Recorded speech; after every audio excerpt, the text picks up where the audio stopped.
Hello and welcome to the Rare Record Room. I've been collecting vinyl for around 40 years now.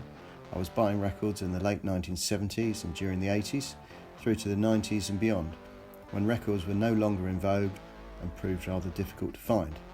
My collection is mostly guitar-based music from the 50s through to the 90s, covering rock and roll, through rhythm and blues, beat, psychedelia, rock, soul, funk, punk and new wave, pop and Britpop.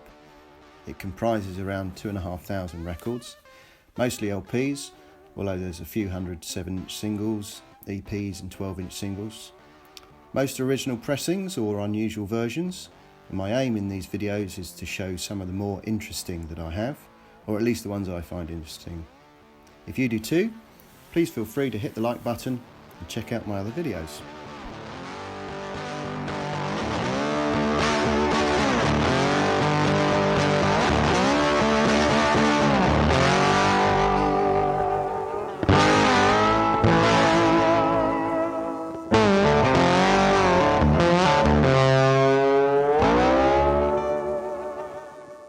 Today I'm going back to 1964 and I'll be looking at the debut LP from the London-based rhythm and blues group Manfred Mann. Initially billed as the Mann Hugg Blues Brothers, with Manfred Mann on keyboards and the multi-instrumentalist Mike Hugg, plus the jazz organist and vocalist Graham Bond, the group started out playing in the clubs of Clapton on Sea, Essex in 1962. They were joined by the guitarist Mike Vickers, with Dave Richmond on bass, and also the blues enthusiast Paul Jones, who replaced Graham Bond on vocals. Paul Jones had previously performed in a duet at the Ealing Jazz Club alongside Brian Jones, no relation, Brian Jones being the future founder of the Rolling Stones. The Mann Hugg Band changed their name to Manfred Mann and the Manfreds, then simply to Manfred Mann. They gained attention on the live circuit and were signed to the HMV, His Master's Voice label in March 1963. HMV was part of the EMI group of companies. They recorded a couple of unsuccessful singles in 1963, the latter half, but were asked to provide a theme tune for a new TV music show called Ready Steady Go. They came up with the song 5 4 3 2 1, which peaked at number 5, no doubt due to its weekly airplay and familiarity through the TV show. Dave Richmond was replaced at this time on bass by Tom McGuinness, who had been in a blues band called the Roosters alongside Eric Clapton. It was this 5-piece lineup with Mann, Hugg, Vickers, Jones and McGuinness, which recorded their first 2 LPs, before various changes in personnel occurred.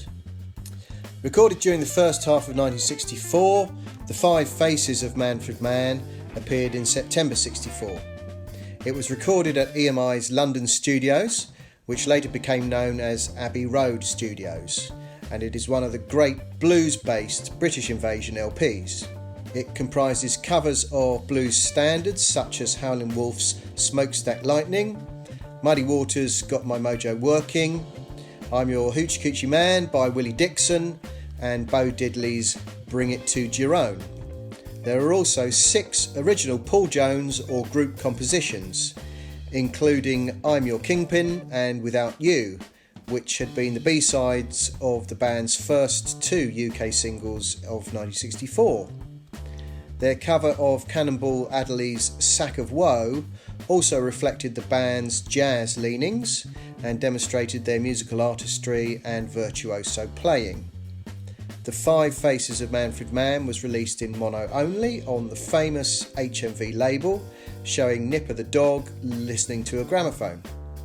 It has the catalogue number CLP 1731. The label is printed in red and silver text on a black background and features the text sold in the UK subject to resale price conditions, plus the notice recording first published 1964. The rim text states The Gramophone Company Limited, followed by an all rights reserved notice. There is a raised KT purchase tax code near the spindle hole. The inner sleeve is a company die-cut paper bag with a tracing paper liner, and this is printed with advertisements for the current HMV releases. The LP cover is a front laminated flipback design, and this one is printed and made in England by Garrett and Lofthouse Limited. The back cover also carries an HMV logo in silhouette with a Gramophone Company trademark. The spine displays the album title only. Upon its release, The Five Faces of Manfred Mann peaked at number 2 on the New Musical Express albums chart, being their highest placed LP record. Copies in mint condition are valued in the Rare Record Price Guide at £60. And this concludes my brief rundown of the debut LP by Manfred Mann. That's your lot for this episode. I hope you enjoyed the content. If you did like the video, please make sure you subscribe for more. Thanks for watching. See you next time.